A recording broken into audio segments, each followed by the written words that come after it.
তো বারবিকিউ কিসের বারবিকিউ? বানরের বারবিকিউ। ওরে আল্লাহ! বানর সে আমি দেখলাম যে সে মানে দুই হাত এরকম টাইপ করেছে, জীবন ভিক্ষা চাচ্ছে এরকম টাইপ। ও সাথে সাথে লাফ দিল, লাফ দিয়ে গিয়ে এপিসির ওইখানে গিয়ে ও মানে সদর ওটা দখল করলো সামসর্স। তো ওই সময় আসলে গোলাগুলি, এই গ্রেনেড, এপিসি নিয়ে মুভ, এগুলো আমাদের কাছে খুব নর্মাল ব্যাপার ছিল, হয়ে গেছিলো। মানে গোলাগুলি এমন হতো যে গোলাগুলি কোনোদিন রাতে না হলে ঘুম আসতো না, এরকম টাইপ। বাট আমরা যাওয়ার 2-3 মাস পরে ওখানকার সিচুয়েশন খুব খারাপ হয়ে যায়। কাজ করার সময় একটা বড় অজগর গর্তের মধ্যে এই আগুনে দগ্ধ হয়েই মারা যায় সম্ভবত। বেশ অনেক বড়, 20-25 ফিট হবে হয়তো সাইড। মেটাল রোড বলতে আমরা যে পিচ ঢালা রাস্তা দেখে অভ্যস্ত, পুরো এমন রোড নেই। কঙ্গোতে তুমি এরকম কোনো রাস্তা পাবা না। বিদ্রোহী গ্রুপ এবং কঙ্গোলিস আর্মি, এফআরডিসি বলা হয়, তাদের মধ্যে খুব ভালো ধরনের গন্ডগোল লেগে যায়। এফআরডিসি সেই তাদের যে ওখানে সেনা একটু সদস্যরা, ইয়ে তাদের হয়ে মধ্যে যায়। গন্ডগোল দুই গ্রুপের মধ্যে, কারণ ওরা হচ্ছে দুই গ্রুপ আলাদা করেছিল। আচ্ছা স্যার, আমরা তো জানি যে মাছে ভাতে বাঙালি। তো এই যে বাঙালি হিসেবে যখন এমন একটা মিশনে যাওয়া হয়, তখন ওখানে তাদের যে খাদ্যাভ্যাসটা আছে, তার সাথে কি মানে মানিয়ে নিতে কি কষ্ট হয় না স্যার? আচ্ছা, খাবারের কথা যখন বললাম তখন ইন্টারেস্টিং গল্প নিয়ে শুরু করি। যে আমরা কঙ্গোতে যাওয়ার পরে প্রথমে আমরা একটা ক্যাম্পে ছিলাম, ক্যাম্পটার নাম ছিল অ্যাবেবা ক্যাম্প। তো দ্যাট ওয়াজ এস্টাবলিশ ক্যাম্প, আগের ব্যাটালিয়নও তারা সেখানে ছিল, আমরা তাদের কাছে ওটা টেক ওভার করেছিলাম। বাট আমরা যাওয়ার 2-3 মাস পরে ওখানকার সিচুয়েশন খুব খারাপ হয়ে যায়। বিদ্রোহী গ্রুপ এবং কঙ্গোলিস আর্মি, এফআরডিসি বলা হয়, তাদের মধ্যে খুব ভালো ধরনের গণ্ডগোল লেগে যায়। যে এ কারণেই আমাদেরকে তখন ওই ক্যাম্প, অ্যাবেবা ক্যাম্পটাকে, ওইখান থেকে আমরা যে একটা কোম্পানি ছিলাম, কোম্পানি স্ট্রেন অ্যারাউন্ড মনে করো 150+ এরকম হয়, আমাদেরকে তখন টাস্কিং দেওয়া হলো আরেকটা জায়গায় গিয়ে ক্যাম্প এস্টাবলিশ করা, কামাতসি নামক একটা জায়গায়। এবং সেই জায়গাটা হচ্ছে মানে মানুষজন ওখানে থাকে না, আর ওইখানে একটা উঁচু পাহাড় ছিল। তো আমাদেরকে বলা হলো অপারেশন অর্ডারে যে ওই পাহাড়েই আমরা আমাদের ক্যাম্পটা ওখানেই এস্টাবলিশ যেতে করতে হবে। হবে। কারণ পাহাড়টার একদিকে হচ্ছে এফআরডিসি ক্যাম্প বা তাদের কন্ট্রোলে, আরেক পাশে হচ্ছে বিদ্রোহীদের কন্ট্রোলে, তো আমরা থাকবো মাঝখানে এরকম। তো এরকম ক্যাম্পটা যখন আমরা এস্টাবলিশ করতে গেলাম, বেশ আমাদের কয়েকদিন সময় লেগেছিল। আমাদের আগের ক্যাম্প থেকে, অর্থাৎ অ্যাবেবা ক্যাম্প থেকে এপিসিতে করে যেতে প্রায় 3-4 ঘন্টা লাগতো। তা আমাদের 8-10 দিন লেগেছিল ক্যাম্পটা এস্টাবলিশ করতেই, কারণ বা একেবারেই। সবকিছু নিয়ে মুভ করা এক হ্যাঁ, জায়গা এবং থেকে। কঙ্গোতে you will be surprise to know যে কঙ্গোতে কিন্তু কোনো মেটাল রোড নেই টিল নাও। মেটাল রোড বলতে আমরা যে পিচ ঢালা রাস্তা দেখে অভ্যস্ত, পুরো এমন রোড নেই। কঙ্গোতে তুমি এরকম কোনো রাস্তা পাবা না। পুরোটাই হচ্ছে কিন্তু পাথুরের রাস্তা, পাহাড় কেটে রাস্তা বানানো, মাটির রাস্তা। এবং যে কোনো সময় কিন্তু স্যার তাহলে দুর্ঘটনাও ঘটতে হ্যাঁ, এই পারে। দুর্ঘটনা নিয়েও আমি বলবো, আমার অভিজ্ঞতাটা বলবো। তো যাই হোক, ওই ক্যাম্প যখন আমরা এস্টাবলিশ করলাম, তো ক্যাম্প এস্টাবলিশ করার সময় যেহেতু পাহাড় ছিল, জঙ্গল ছিল, ওগুলো আমাদের কেটে পরিষ্কার করতে হয়েছে, কিছু কিছু জায়গায় আমাদেরকে আগুন দিতে হয়েছে। তো এরকম ক্যাম্পটা মোটামুটি এস্টাবলিশ করার পরে একদিন সকালবেলা দেখি হঠাৎ করে গোলাগুলির আওয়াজ, এবং আমার যে আরপি স্যার সে দৌড়ে আসলো। আমি ছিলাম জুনিয়র মোস্ট, তো অ্যাডজুটেন্ট টাইপ আর কি ক্যাম্পের। তো প্রথমে কিছু হলেই মানে আমাকে আগে যেতে হতো, তারপরে সিরিয়াস কিছু হলে তখন কোম্পানি কমান্ডারকে জানাতাম। তো সে এসে যখন বললো যে স্যার দুই গ্রুপের মধ্যে গোলাগুলি হচ্ছে, তো ওই সময় আসলে গোলাগুলি, এই গ্রেনেড, এপিসি নিয়ে মুভ, এগুলো আমাদের কাছে খুব নর্মাল ব্যাপার ছিল, হয়ে গেছিলো। মানে গোলাগুলি এমন হতো যে গোলাগুলি কোনোদিন রাতে না হলে ঘুম আসতো না, এরকম টাইপ। আজকে মানে একটা ইউজ টু হয়ে যাওয়ার হ্যাঁ, মতো। ইউজ টু হয়ে গেছে, আজকে কেন গোলাগুলি হচ্ছে না, এরকম একটা। তো যাক, আমি ওটা শুনে দৌড়ে গেলাম ক্যাম্পের নিচে গিয়ে দেখি যে সেখানে দুই গ্রুপের মধ্যে, দুই গ্রুপটা হচ্ছে দুই, মানে তাদের রুট আবার এক। এফআরডিসি যে আর্মি যেটা বলছি, এফআরডিসির দুই গ্রুপের মধ্যে গণ্ডগোল, তারা একে অপরকে গুলি করেছে বা ফায়ারিং করছে। কি নিয়ে? আমরা এই যে ক্যাম্পটা যখন এস্টাবলিশ করি, তখন বললাম জঙ্গল পরিষ্কার করার সময় কিছু আগুনও ধরে দিয়েছি। তো এইরকম কাজ করার সময় একটা বড় অজগর গর্তের মধ্যে এই আগুনে দগ্ধ হয়েই মারা যায় সম্ভবত। বেশ অনেক বড়, 20-25 ফিট হবে হয়তো সাইড।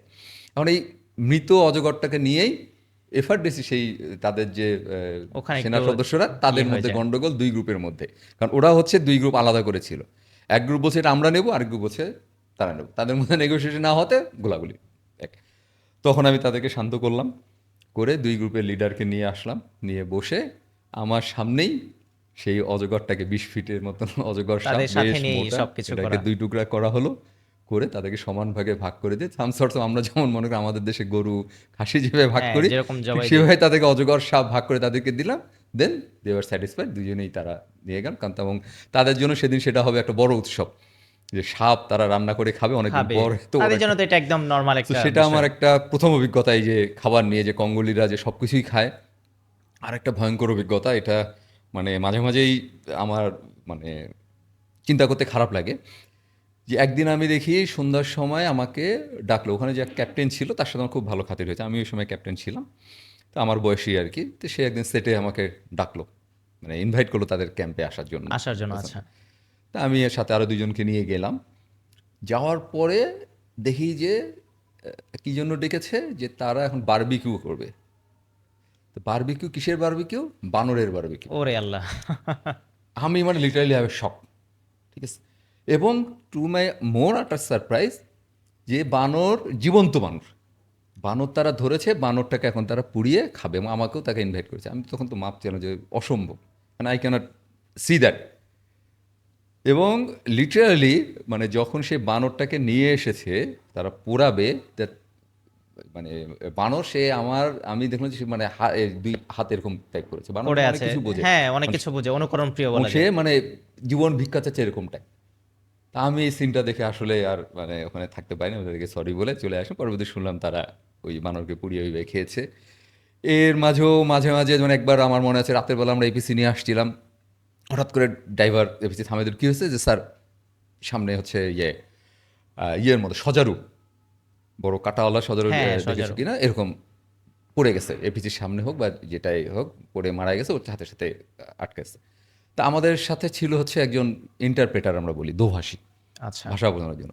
ও সাথে সাথে ও আমার উপরে, মানে এপিসিতে আমরা দুইজন উপরে থাকি নর্মালি, অফিসার একজন থাকে আর ইন্টারপ্রেটার থাকলে সে থাকে, যাতে সহজে কথা বলা যায় এলাকার মানুষজনের সাথে।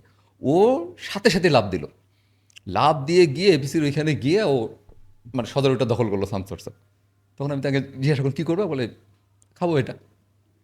তো এইরকম হচ্ছে তাদের মানে খাদ্যাভ্যাস। এবং এর বাইরেও এই যে আমরা দেখতাম আমাদের ঝিঝি পোকা, হ্যাঁ, আমরা দেখি না, বিশেষ করে শীতের দিনে লাইট জ্বলা থাকলে গ্রামের লাইটের বাড়িতে এখানে যে দেখা আসে, যায়। এটা হচ্ছে তাদের খুবই প্রিয় একটা খাবার। এবং এটা, এটাও তারা খায়? হ্যাঁ, এটাও খায়। এরপর সেকেন্ড মিশন এটা আমি দেখেছিলাম, আমার কাছে ছবিও আছে, ছবিও তোমাদেরকে দেখাবো। বিভিন্ন ধরনের মনে করো প্রাণী, কীট পতঙ্গর মতন, এগুলো মানে বাজারে ইভেন বিক্রি এক হচ্ছে। কথায় কোনো কিছু বাদ দিচ্ছে কোনো না কিছু তারা। তারা বাদ দেয় না, দে ক্যান টেক এনিথিং। তো খাবার নিয়ে এটা অভিজ্ঞতা, কিন্তু আবার ভালো জিনিস তারা অ্যাভয়েড করে।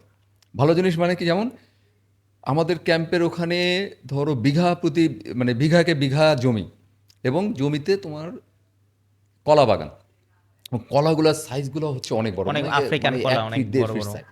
তা আমরা এই কলা মাঝে মাঝে কলা মানে কালেকশন অভিযানে যেতাম, যেতাম পুরো বাগান ভর্তি কলা পড়ে আছে, ওরা খাচ্ছেন। আমরা ওখান থেকে নিয়ে এসে বড় বড় কলা ছড়ি নিজেরাও খেতাম এবং বিলাতাম। এবং আমরা এক প্যাকেট, যখন আমরা যেতে পারতাম না বা অপারেশনে যখন ব্যস্ত থাকতাম, ওরা বস্তায় করে কলা নিয়ে আসতো। আমরা এক প্যাকেট বিস্কিট দিয়ে এক বস্তা কলা এরকম পেতাম। এই কলারকে তারা আবার মানে সহজে এটা খেতো না, তারা খেলেও কলাটাকে তারা পচিয়ে ধরনের ইয়ের মতন, ওই যে নেশা জাতীয় অ্যালকোহল এরকম তারা ড্রিঙ্কসের তৈরি মতো করে বানিয়ে সেগুলো তারা খায়। খেত। তো এইটা হচ্ছে তাদের মানে খাদ্যাভ্যাস। মেনলি তারা খায় হচ্ছে তোমার কাসাবা, নাম শুনেছি কিনা জানি না। কাসাবা হচ্ছে আফ্রিকা অঞ্চলে this is there stable food, মানে মেইন ফুড। কাসাবা দিয়েই তারা বিভিন্ন ধরনের খাদ্য প্রস্তুত করে। আমরা যেমন আটা রুটি খাই, ওই কাসাবা তারা আটার মতন করে ওটা দিয়ে রুটি বানায়। তারপরে হচ্ছে কাসাবা সবকিছুতেই কিন্তু একটা ইউজ তোমার করে। ইয়ের মতন, শেকড়ের মতন, আচ্ছা। যে ওটা তোমার মাটির নিচে হয়, যেমন আমাদের মিষ্টি আলু যেমন আমরা দেখেছি হ্যাঁ, না, মিষ্টি মিষ্টি আলুটা আলুর মাটির নিচে। বিগ ভার্সনটা। তো ওইটা তারা তুলে ওই কাসাবাকে বিভিন্ন প্রসেস করে। এটা মনে করো আমাদের যেমন সুজি বা হালুয়া করি ওইটার মতন করে। তারপরে কাসাবা তারা হচ্ছে কখনো পিষে খায় বা আটার মতন বিভিন্নভাবে। পিষে ওটা দিয়ে রুটি বা এরকম সামথিং বানাচ্ছে। কাসাবাটাই হচ্ছে তাদের মেইন ফুড। বাকি খাবারগুলো আসলে তারা খুব কমই খায়। ওখানে প্রচুর পরিমাণ আমি দেখেছিলাম, আমরা যে স্ট্রবেরি বলি, স্ট্রবেরি মানে এগুলো চাষ করেনি, এগুলো অটোমেটিকলি হয়েছে। তো উইজ টু এনজয়, আমাদের জন্য স্ট্রবেরি তো খুবই তখন কস্টলি একটা ফল, বাট এটা আমরা বনে বাজারে খুঁজে পেতাম। তো এই আর কি মোটামুটি তাদের খাবার একটা নিয়ে আমার লাইফস্টাইল অভিজ্ঞতা। ছিল।